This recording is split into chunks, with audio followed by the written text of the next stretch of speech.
Hello everyone, thank you for tuning in to episode 16. I'm just going to apologize up front. This is not the video I had intended for this week. I had planned to have a lot more stuff done. I plan to have that done. It's not done. I'm waiting for some equipment. I'm waiting for some metal to build a stand. And quite frankly, I'm on shift work, so when I do a night shift, I'm out for the whole night. On day shifts, I'm out till, sometimes 6:30, 7 o'clock. So it's a little hard to grind. And of course, I live in a little rural community where you're not allowed to make any noise on Sundays. So it's the day of rest, apparently. So that limits the amount of stuff I can do today. Not cool to run a grinder and outside on a Sunday all afternoon. So anyways, yeah. What I have been doing though is doing a little bit of practice with my latest acquisitions. So this guy here, my shrinker stretcher, it's actually pretty cool. I've finally got a bit of a feel for it. It's a balance. So every time you do a little shrinking and every time you do a little stretching, what I've done is I've basically taken this piece of flat metal and bent it like that, and to start forming the curves that will go in the back of the car here. Hang on, just bear with me here. Walking while filming up in here. So I'm basically building a piece that's going to go in there. It's very rudimentary at this point, but that's what it's going to look like. And a couple other areas where I may need to do that. The front windshield frame has a couple of spots too. So I rather learn that off camera than fill up my my photo time with you guys with all kinds of profanity and other yuckiness. However, what else am I up to this week? This week, hang on, let me walk over here. I picked up this little guy. This is my latest, second latest acquisition. So that's a pan brake for anybody familiar with metal brakes and bending sheet metal and that. This is a fairly heavy duty one. It's about 300 and some odd pounds. And what it does have is these all need to be loosened up and aligned. But it's pretty cool. I already did some bending this morning to see how accurate it is, and it's actually fairly straight up. So it was a marketplace purchase. Guys like me just decided you want to work on metal one day, and that was about 4 years ago. And he decided one day he didn't work on metal anymore. So now it's mine, and I'm sure someday it'll get passed on to someone else because it's a pretty good heavy-duty machine. What else? This week I did some work on my Mustang. If you guys have seen this in the background quite a bit, but never actually seen the car itself. It's all original. It's been repainted once, but I took the motor out about 2 years ago and freshened it up, regasketed it. It had about 5 or 6 really significant oil leaks in it.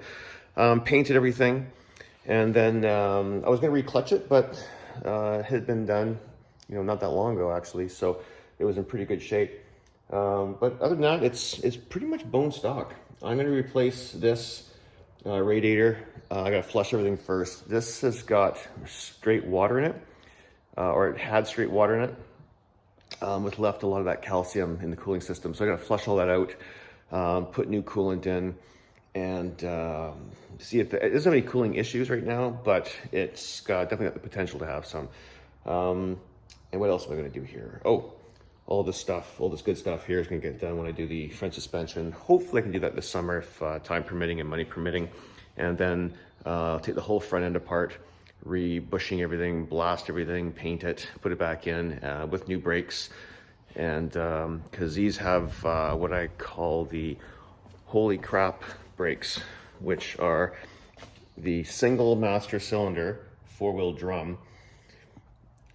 Yeah, it's like you press the pedal and you hope you're gonna get some stopping out of it. So, but yeah, last week I got an oil change, changed all the fuel filters on it. It's got 3, and it's a nice little driver. I start this thing up, it'll start up right now, and I can drive it pretty much any time for as much distance as I want. The clutch is a little sticky. It doesn't like to be in stop and go traffic too much, but I usually avoid that. I'm just cruising at this point.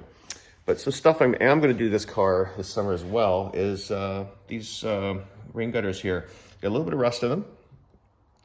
And I've treated it and I've stopped it in its tracks, but I got to take all the seam sealer out of here. I'm going to grind it out And then I'm going to reapply the seam sealer and then touch it up and just blend the paint. I'm not doing the whole car. It's got a couple little areas that need some touching up. But again, it's a driver. I would call it a resto driver. If it needs something, it gets done. If it doesn't, it doesn't. It looks great from 10 feet and it starts every time. So that's about all I want. And again, I'm only the third owner of the car, I think. Second owner? Well, third owner, but the second owner didn't drive it very much. So it was pretty much second owner car for me, which is quite cool. And I don't want to mess with it too much. I like the originality of it. Yeah, it's not as reliable in terms of braking and things like that. And the interior's in fairly good shape, actually. But it just doesn't seem to have that, I don't want it to be a car where I have to feel bad everywhere I put it. So it's going to be like a parking issue, or I have to, park at the back of the lot. I park it where I want to park it. If it gets a door ding, I touch them up. It's a 3-speed standard with a 289, which is kind of cool. They didn't offer too many of those. I'm told it was originally an air conditioning car, but I can't find any of the actual air conditioning things that were part of it. And being from California, I don't know why they would take the air conditioning out, unless it was faulty and they just decided not to do it anymore. So what else can I tell you? Oh, there's all the old parts for the car down there. So what we have here is the original hood. And part of the, I won't call it charm, but part of the originality of this is the hood has a single mount on the driver's side. So when you lift the hood up, it's really, really wonky. It goes like this. So they tend to always crack and bend. This one is definitely a victim of that. Hang on, I'll show a better picture of it here. So this is that area I'm talking about here. It tends to kink on it. And the hood, when you look at it, it has very little rigidity to it. So it needs to be hammered out and repaired there. It's got some scar tissue up front here. It's pretty rough all the way through here. There's lots of little dents and things. This car was involved in an accident a number of years ago. I'm not sure how much of that accident translated into this hood, but it's definitely requires some work. There's the original fenders. This is another problem I've got to fix. These fenders cracked, and apparently I'm told this is fairly common. So I got to fix that. There's a dent there that I'm sure is part of that brake. And the whole back of the car needs to be gone over too. Hang on, let me just walk over there. Yeah, so here we are at the back of the car, and these are the exhaust cutouts for the pea shooters. But you see down here, it's all buggered too. So you can buy this piece. I don't know. I'm gonna see how it goes with the alignment of some of the other pieces first before I start taking metal out that can otherwise be repaired. We're thinking about filling these things in because there's a different style exhaust going on the car, so that might be something that gets done. And yeah, that's pretty much the back of the car.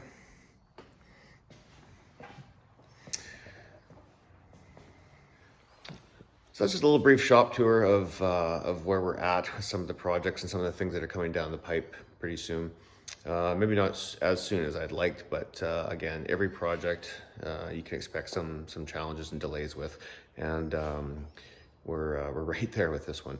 Anyways, thanks for tuning in. Again, I wish this could have been a more exciting episode, but next week I have some stuff planned, and I'm going to be working hard to get the stand built for that metal brake. Just out of materials for that, and a little more work done on the Beetle, yeah. And yeah, we'll see you on Wednesday. Thanks, guys.